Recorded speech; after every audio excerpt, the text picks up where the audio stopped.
பாக்கங்கன்னு முத்து எடுக்கிறதுக்கு போனாப்படி யாரு பையன் ராஜா மகன் முத்து எடுக்கிறதுக்கு போனாரு. அந்த செட்டியாரும் ராஜாவும் முத்து ஒண்ணு கொண்டாந்து கொடுங்கப்பா.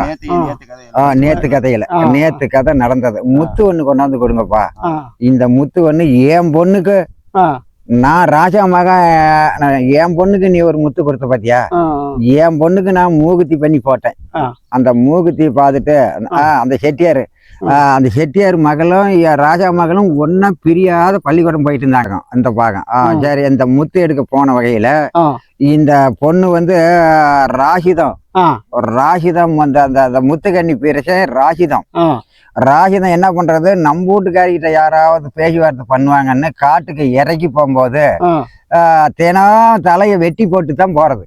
தலை வேற முண்டை வேறையா இத அடிச்சுக்கிட்டு இந்த ரத்தம் இந்த முத்து இதெல்லாம் நகையாவே அடிச்சுக்கிட்டு ஆறா போறது. ஆறா போயிட்டு இருக்கும்போது அந்த ஆத்துல இந்த அப்படியே போயிட்டு இருக்குது அந்த பொண்ணு.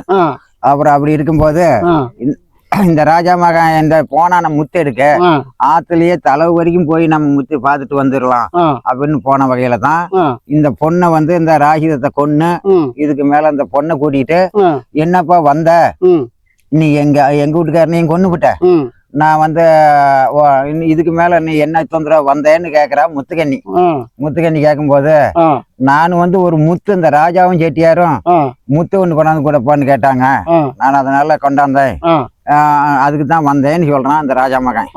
சரி, எங்க வீட்டுக்காரனையும் கொண்டு விட்ட, நான் முத்து எடுக்கிறதுக்கு இதுக்கு மேல நான் முத்து, நான் ஒரு முத்து கேக்குறேன்கிட்ட, நான் அப்படி காரணம் வெறும் முத்தா கொட்டுது. அந்த பொண்ணே காரணம் வெறும் முத்தா கொட்டுது.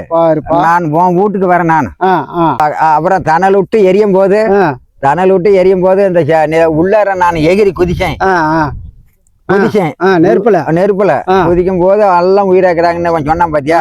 சொன்ன மாதிரி நாங்க போய் பாக்குறதுக்கு போனா என்னடா எப்படி செய்யணுங்க, நீங்க எல்லாம் போய் பாக்கணும்னா 2 வீட்டு குடும்பமும் அவங்க எல்லாத்தையும் பாக்கணும்னா ஒரு குறைஞ்சதுக்கு ஒரு ரோட்டு வர 2 லோடு சந்தன கட்டை வேணும், வெட்டணும்.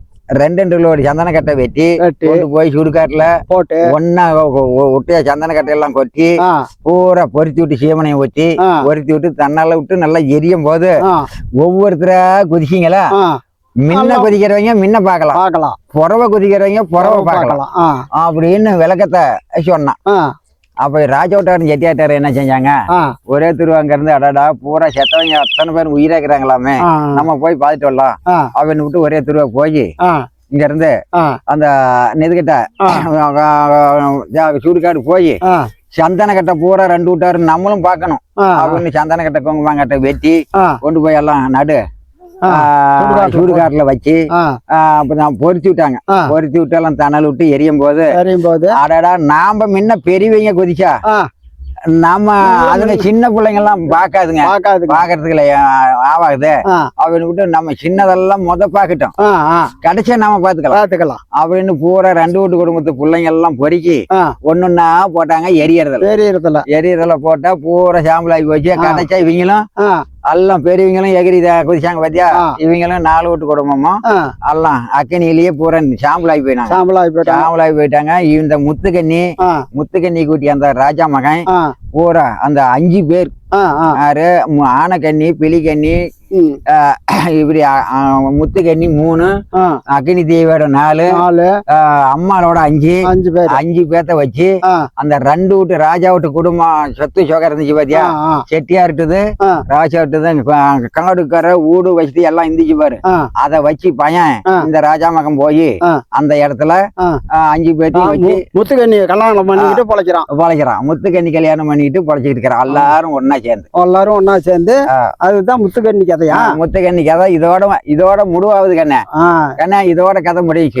முத்துக்கண்ணி கதை இதோட கதை ஆரம்பம் சொன்னதுல அதெல்லாம் இப்ப முத்துக்கண்ணிய 5 பேர் 4 பேரும் சேர்ந்து ராஜா மகனுக்கு முத்துக்கண்ணியை கல்யாணம் பண்ணி வச்சா முத்துக்கண்ணி கதை நிறைவே ஆயிடுச்சு, முடிஞ்சிருச்சு.